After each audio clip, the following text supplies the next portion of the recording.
opportunity to express our opinion. Obviously, there's a lot of sentiment against 750, and with good reason. Welcome, and state your name and address. My name for the is record. Lamarre Notargiacomo. I live at 1725 8th Avenue Southwest, Vero Beach, 32962. I was born and raised in Miami and spent several years in Fort Lauderdale before moving to Vero with my family in 2000. I remember the sweet smell of the orange blossoms in the spring and several cow pastures along the main roads, one near my house on the south end of town, where I used to take my son to watch the cows when he was just a little tyke. The stunning sunsets were and are unmatched, and the beach is wide open, uncrowded, and pristine.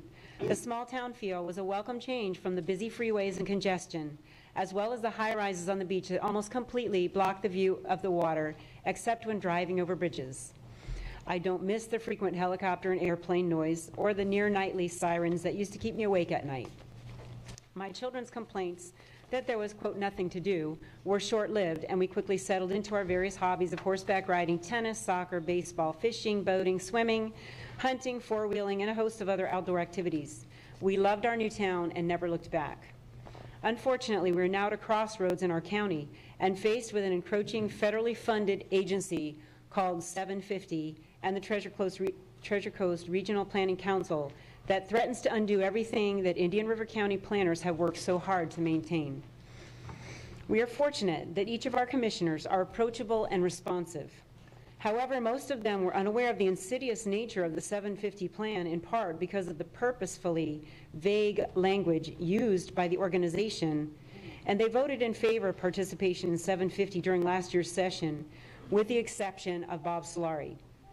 Upon closer inspection, it has become clear to most of them and to an increasing number of citizens in the adjacent counties that the pleasant wording used in the documents, such as sustainable communities, smart growth, and socially inclusive communities, are nothing more than a cleverly disguised attempt to subject our citizens to hundreds, if not thousands, more federal regulations and quotas to ensure, quote, fair and equal housing, also known as social engineering.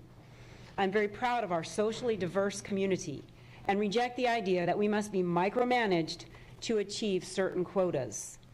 To confirm that quotas are indeed a part of their stated objectives, please refer to the Scorecard Indicators Report, pages 3 and 4, on the 750 website.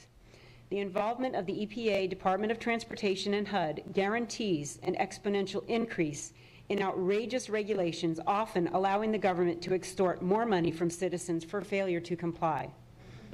The very activities that provide our unique quality of life in Indian River County would be considered unsustainable, such as golf courses and even grazing cows. In conclusion, may I remind everyone that property owners' taxes will increase exponentially in order to fund mass transit, a losing proposition, but for another day, to bring millions of visitors into our community. This unelected and unaccountable board will make decisions based on what is best for other counties, i.e. spreading the wealth and nullifying our local leadership.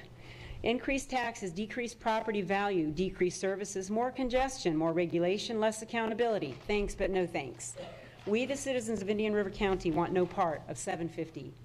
And speaking of accountability, please put in your records that I would like to know the name, address, and phone number of the photographers who were present for the October 25th roadshow, who took more than 24 photos of me and others who attended the meeting.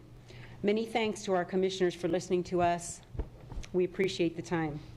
Appreciate the opportunity. Thank you.